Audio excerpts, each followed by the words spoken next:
video esta vez vamos a hablar de las necrópolis tebanas. Si en el vídeo anterior nos centramos en los templos funerarios, en esta ocasión veremos esa otra parte tan importante de Tebas Oeste como son las necrópolis.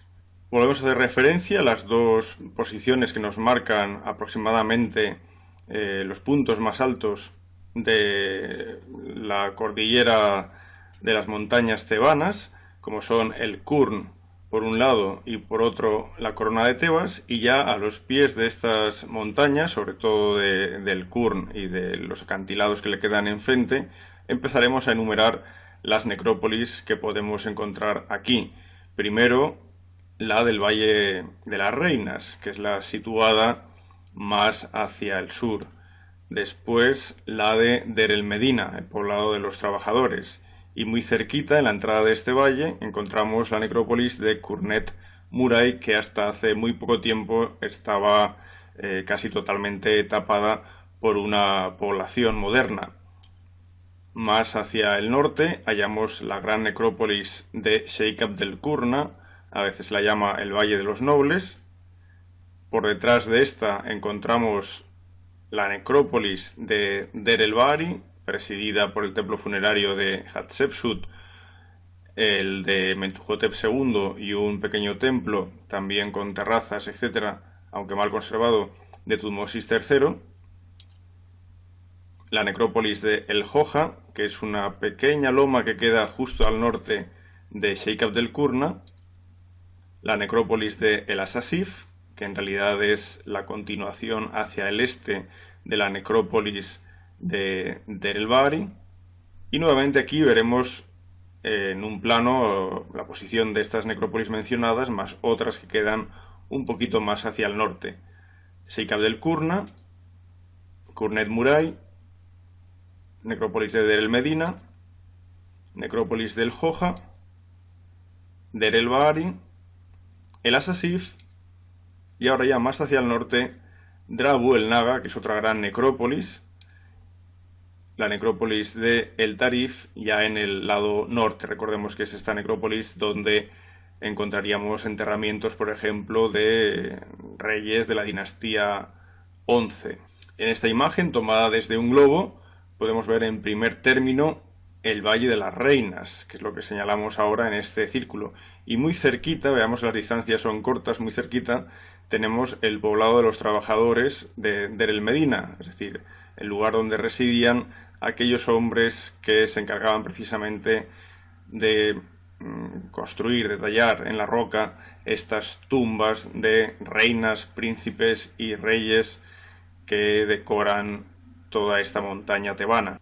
El Valle de las Reinas es conocido con el nombre de Taset Neferu, este es el nombre original egipcio que podemos traducir como el lugar de los hijos reales. De hecho, aquí encontramos cerca de 110 tumbas, no todas son de reinas ni mucho menos, son más numerosas tumbas como por ejemplo de príncipes. El problema aquí es que la mayoría, por desgracia, son tumbas anónimas. Desde Ramsés I se considera que el valle ejerce su función como necrópolis para reinas y príncipes, pero el hecho es que la mayoría de las tumbas que tenemos aquí son de la dinastía 18, son tumbas más simples de pozo con cámara lateral. Pero fijémonos que incluso en el Valle de las Reinas podemos ver una distribución topográfica de las tumbas por cronología. Por ejemplo, las que están pintadas de una tonalidad más amarillenta son de la dinastía 20 y en concreto a la fase de Ramsés III. Aquí hallamos tumbas de príncipes y también de alguna reina. Por otra parte, por ejemplo, las que tienen un tono gris azulado, un tono más oscuro, de modestas dimensiones, mayoritariamente son todas ellas de la dinastía 18. Y finalmente las grandes tumbas que vemos en la parte superior de la imagen, parte superior derecha, son tumbas que pertenecen a la dinastía 19, como reinados de Seti I, Ramsés II. Fijémonos en esta imagen, corresponde a una de las tumbas del Valle de las Reinas, en concreto la QV44, que es la tumba del príncipe Henwaset, un hijo de Ramsés III que murió antes de que lo hiciera su padre. Es una de las tumbas más bonitas del Valle de las Reinas, y en ella, por ejemplo, encontramos continuamente a Ramsés III acompañando a su difunto hijo, que es el que veríamos con la coleta lateral en esta imagen. En cuanto a los textos y iconografía de la tumba, bueno, se puede decir que mayoritariamente pertenecen a diversos capítulos del Libro de los Muertos. Fijémonos ahora en la imagen de la izquierda. Es la imagen de la tumba tal cual la encuentra Ernesto Schiaparelli a principios del siglo XX, con una gran cantidad de ataúdes del tercer periodo intermedio. Hay que tener en cuenta que estas tumbas fueron reutilizadas con posterioridad a su abandono. Otra de las grandes tumbas del Valle de las Reinas, por supuesto, es la célebre tumba de Nefertari, la esposa de Ramsés II. Es la QV66. Esta fue descubierta en 1904 también por Ernesto Schiaparelli, que estuvo excavando en el Valle de las Reinas a principios del 20, pero la tumba tuvo que ser cerrada al público a pesar de su vistosidad debido a problemas de conservación. De hecho, el Instituto Getty estuvo trabajando en ella de 1988 a 1995, dejando un resultado muy positivo en la misma. Y el problema actual es que nuevamente han comenzado problemas de conservación. En todo caso, sigue siendo una de las tumbas más destacadas del Valle de las Reinas, y en ella, en la decoración, prima también, sobre todo, partes del Libro de los Muertos. En la necrópolis de Kurnet-Muray, que es la que da paso hacia el empalazamiento de Deir el-Medina, hay varias tumbas. Aquí el problema, como comentaba antes, es que sobre esta necrópolis se asentó una población moderna que ha deteriorado pues toda la decoración de estas tumbas, pero cabría destacar entre ellas la decoración de la tumba del virrey de Kush, Huy, de época de Tutankamón. Estas imágenes son de la tumba y nos muestran, por ejemplo, la llegada de una comitiva nubia que se presenta ante el rey Tutankamón. Más allá de Kurnet-Muray, si nos adentramos por el valle, nos dirigiríamos a Deir el-Medina. En Deir el-Medina no solo encontramos el poblado de los trabajadores, indicado en esta foto, también un templo de época tolemaica, capillas del Imperio Nuevo, un pozo también del Imperio Nuevo donde se encontraron los famosos óstraca con multitud de inscripciones de todo tipo pertenecientes a esta población. Aparte de esto, justo a la izquierda del poblado es donde se concentra la mayor parte de las tumbas de los trabajadores de Deir el-Medina. No son tumbas individuales, son tumbas que sirvieron para varias generaciones de una misma familia. La estructura exterior de la tumba debía ser bastante vistosa en origen. Tenía un pilono de entrada a modo de fachada, un patio, una capilla de culto familiar y sobre esta capilla una pirámide de no más de 10 metros de altura, una pirámide construida en adobe, si bien podía tener piramidión de piedra y alguna estela también de piedra en el nicho que da más o menos en dirección este. Bien, pues esto es la superestructura de la tumba. Lo que veis en imagen es la correspondiente a la TT1, que es la tumba de Senetjem. Bien, pero para acceder a la tumba propiamente dicha, desde el patio encontraríamos un pozo que nos llevaría hacia una antecámara y una cámara sepulcral.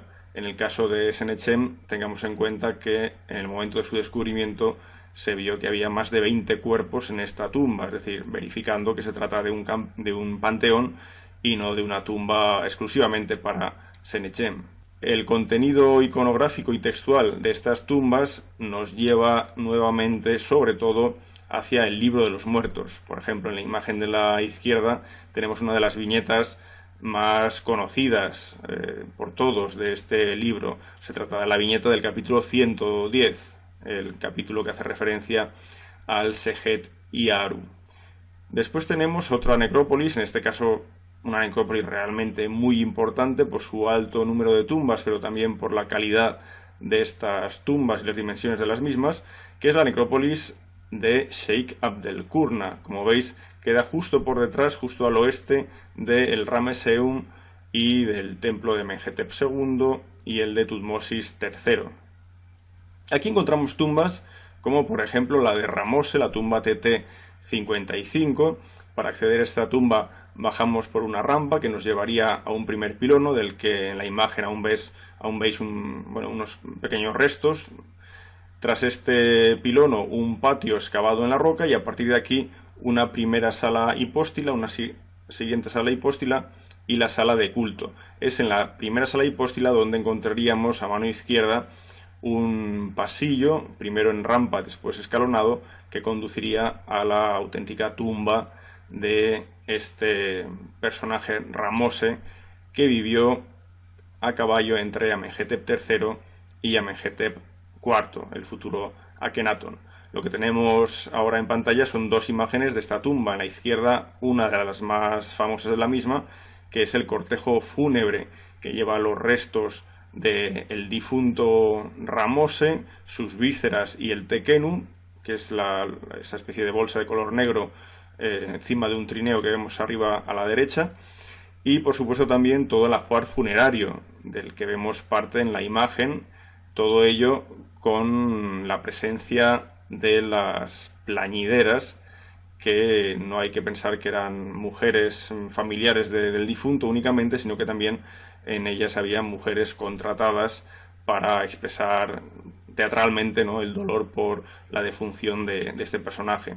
Y después esta tumba también nos ofrece uno de los más bellos ejemplos de relieves de la dinastía XVIII. Aparecen varias parejas, no solo los padres de Ramose y de su esposa, sino otras parejas vinculadas a esta familia.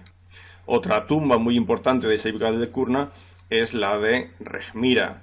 Rehmira fue un visir de época de Tutmosis III. En su tumba han quedado textos muy importantes, como las instrucciones, las obligaciones del visir. Es una tumba en forma de T, excavada en la roca después de un patio a cielo descubierto. Y en la parte más importante para nosotros de la tumba por su decoración, que es el pasillo longitudinal, aquí tengamos en cuenta cerca de 300 metros cuadrados de decoración, donde sobre todo destacan numerosos ejemplos de trabajos de egipcios, trabajos de orfebrería, trabajos de escultores, por ejemplo, también recogida de la miel, trabajos de peleteros, de carpinteros, etcétera. Son ejemplos muy, muy bonitos, muy atractivos que nos ofrece esta tumba. Al norte de Sheikh al-Kurna, otra necrópolis es la de El Joja. Aquí también hay muchas tumbas, algunas de ellas considerablemente grandes, hipogeos me refiero, pero podríamos citar, por ejemplo, la tumba de Puyemra de época de Tutmosis III. Más al norte hallaríamos la necrópolis de Dra-Uel-Naga. Esta es una necrópolis amplia, tanto por extensión como por su cronología. Podríamos citar aquí dos tumbas también bastante grandes, que son la K9311 y K9312, excavadas recientemente por Daniel Pohls y el Instituto Arqueológico Alemán, que tal vez puedan vincularse a principios de la dinastía XVIII, a la reina Ahmose Nefertari y al rey Ahmose, o al rey Amenhotep I y Ahmose Nefertari. Bueno, hay dudas sobre quiénes son los dueños de dichas tumbas, pero muy probablemente, como decía, ha de ser de personajes muy importantes de principios de la dinastía XVIII, y por eso se habla generalmente de estas posibilidades. Y un poco más al norte, pero dentro de la necrópolis de Dra-Uel-Naga, hallamos algunas visitables, aunque de pequeñas dimensiones, como la tumba de Roy, que es un escriba de época de Horemheb, y tumba a la que pertenece la imagen que veis a la derecha. Otra tumba en Dra-Uel-Naga, importante pero no visitable, es la tumba de Yehuti, de época de la reina Hatshepsut. Os pongo el enlace de la página de la misión española dirigida por José Manuel Galán, que ya lleva numerosísimas y exitosas campañas en esta tumba.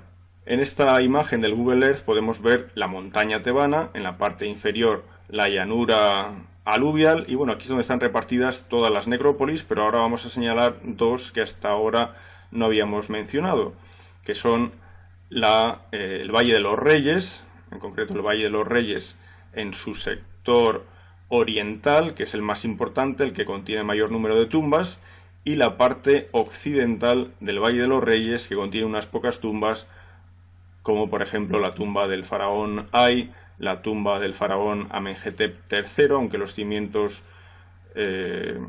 fundacionales los depósitos fundacionales, perdón, son de época de Tutmosis IV, y bueno, alguna tumba más que hay inacabada en ese valle que quizás podría relacionarse con la época de Akenatón, Tutankamón. Sobre esto ya pues es un poco especulativo, ¿no? Es un valle bastante largo, aún un tanto virgen, con pocas tumbas, como hemos mencionado. La parte más importante del Valle de los Reyes es justo esta, como decía, el valle oriental de los Reyes.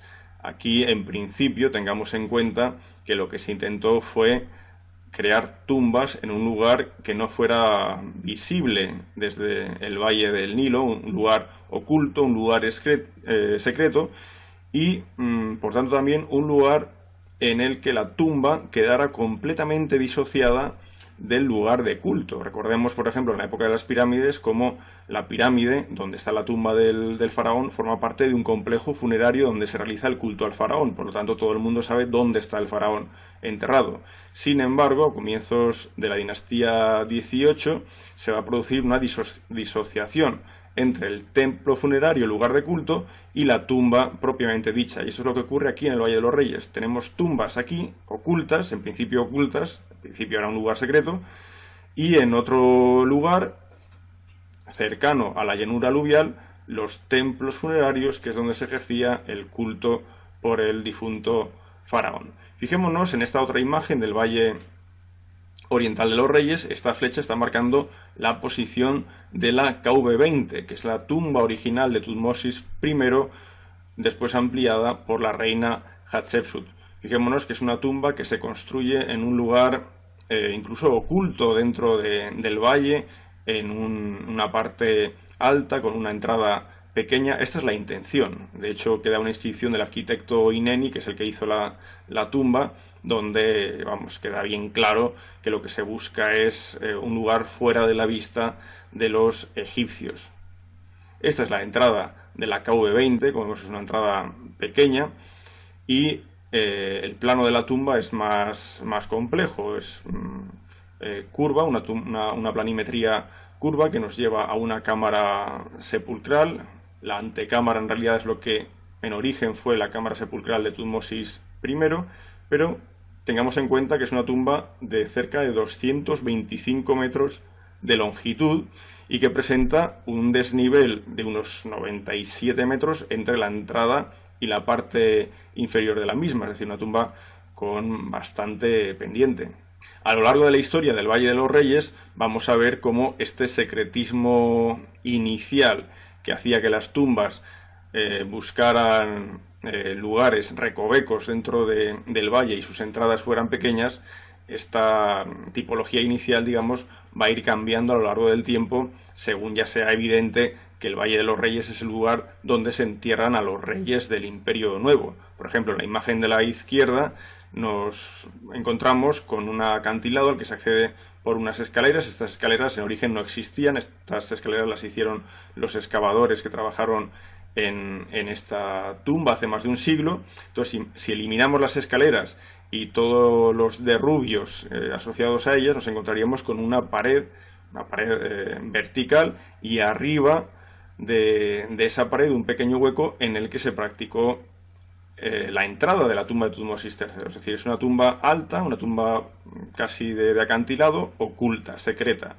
Pero después, en época de Amenhotep III, vemos como la entrada de su tumba en el valle occidental de los Reyes se sitúa a medio camino entre la parte baja del valle y el acantilado. Está en el talud, por lo tanto es algo más visible, aunque la entrada sigue siendo discreta.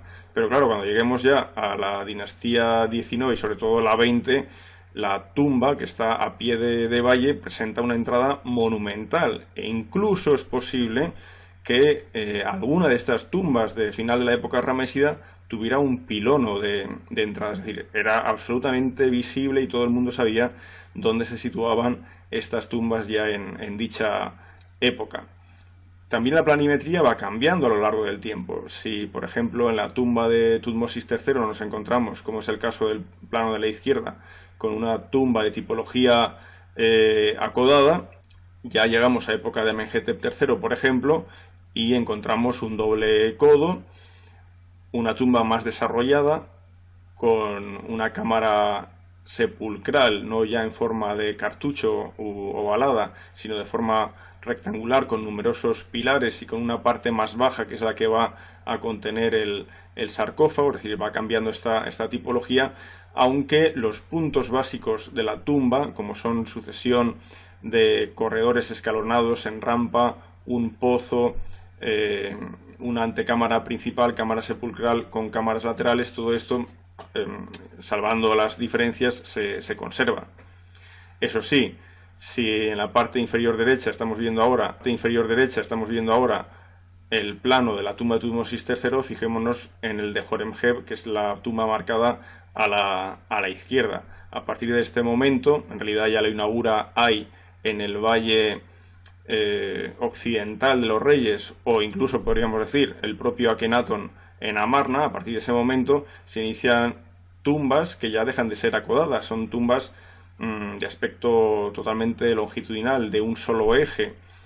Estas tumbas van a continuar este diseño con cambios ligeros, ¿no?, hacia la dinastía XIX y finalmente dinastía XX, donde prácticamente serán de desarrollo.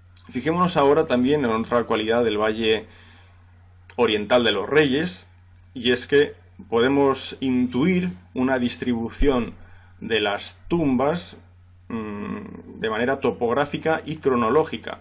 Por ejemplo, la KV-16 es la tumba de Ramsés I, la KV-17 es la tumba de Seti I, su hijo. Vemos por tanto que están juntas. No muy lejos encontramos la KV-7, que es la tumba de Ramsés II, el hijo de Seti I, y casi al ladito la KV-8, que es la tumba del hijo de Ramsés II, es decir, de Merneptah. Vemos por lo tanto que hay una asociación cronológica, topográfica de las tumbas en el Valle de los Reyes. Vayamos ahora más hacia abajo. KV-15 es la tumba de Seti II.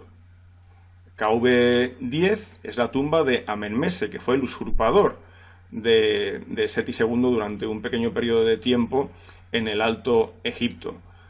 KV-14 es la tumba de Tausert, que fue esposa de Seti II. Después esta tumba se amplió también para Segnacht, otro monarca. KV-58, por ejemplo, es una pequeña tumba donde se han hallado piezas con el nombre de Seti II y Tausert. Se especula que podría ser a lo mejor una pequeña tumba de un hijo de ambos. KV-47 es la tumba del príncipe Siptah, que es el que hereda el trono de Egipto tras la muerte de Seti II. Vemos que también está en esta zona, igual que la KV-13, que fue un canciller, un poderoso canciller en época de el joven rey Siptah, si bien finalmente fue ejecutado en el año 5 de Siptah, pero aquí tiene su tumba también en este pequeño grupito de tumbas de finales de la dinastía XIX. KV-11, finalmente, es la tumba que originalmente inició Segnacht para sí, si bien acabó en la KV-14, que es tumba de Tausert, pero es una tumba que fue terminada, me refiero a la KV-11, fue terminada por Ramsés III. La última tumba que se construye en el valle es la tumba de Ramsés XI. Si bien Ramsés XI, el último ramésida, jamás se enterró en ella. Esta es una tumba con una entrada monumental. Démonos cuenta además de que el corredor de entrada, los corredores tienen más de 4 metros de altura. Esto es una característica, es que las tumbas crecen a lo largo del tiempo, con lo cual si no tuviéramos inscripciones en el interior de estas tumbas, simplemente por ver las dimensiones internas de las mismas, ya podríamos colocarlas en un momento del Imperio Nuevo. Tengamos en cuenta, por ejemplo, que las primeras tumbas del valle, pensemos, yo que sé, en la tumba de Tutmosis III, el corredor apenas llega a los 2 metros de altura. En cambio, ahora estamos hablando de más de 4 metros. Hay un crecimiento, por tanto, que nos ayuda a establecer una cronología de las mismas, más allá de las inscripciones. La cámara sepulcral de estas tumbas cambia a lo largo del tiempo. Recordemos esa forma ovalada de tumbas como la de Tutmosis III o incluso la tumba de Tutmosis I Hatshepsut. Eran tumbas con una iconografía y un compendio religioso muy concreto, que es el libro del Imiduat, con un techo, en este caso Tutmosis III, decorado con estrellas, sobre un friso Heker, pero según pasa el tiempo vamos a ver cómo se introducen nuevos compendios religiosos. Por ejemplo, el libro de las puertas en época de Horemheb, o ya en época de Seti I, que es la imagen central. Vemos cómo se añade en el techo el llamado techo astronómico, dejando atrás la decoración simple de estrellas por un listado de decanos y constelaciones egipcias. O por ejemplo, en la imagen de la derecha, que pertenece a la tumba de Ramsés VI, podemos ver otros compendios religiosos, como el libro de la tierra, y ahora en el techo deja de ser un techo astronómico para convertirse en el libro del día y de la noche, acompañando a la diosa Nut. Entonces vemos cómo los compendios religiosos van cambiando, van desarrollándose a lo largo del tiempo en el Valle de los Reyes, de modo que si en principio solo teníamos el libro del Imiduat, al final de la época ramesida la colección de libros que alcanza el Valle de los Reyes ya es alta. Es muy importante visitar esta página del Theban Mapping Project, porque en ella podemos encontrar bibliografía, planos y todo un conjunto de referencias sobre las tumbas del Valle de los Reyes y otras tumbas de necrópolis de Tebas Oeste realmente interesante. Pero aparte de las necrópolis que hemos mencionado y de algunos ejemplos que hemos visto someramente, cabe citar otras tumbas en Tebas Oeste. Son tumbas que quedan más aisladas. Por ejemplo, estas imágenes que veis ahora en pantalla pertenecen a 3 tumbas llamadas tumbas de acantilado, tumbas que están en alto. Las 3 son de comienzos de la dinastía 18. Por ejemplo, la de la izquierda está al final del Wadi Gabanat el Gurrud y pertenece a 3 esposas sirias de Tutmosis III. La imagen central es la del Wadi Sitak et Taga et Seide, en el que tenemos una tumba de acantilado que pertenece a Hatshepsut cuando ella era reina, antes de ser faraón.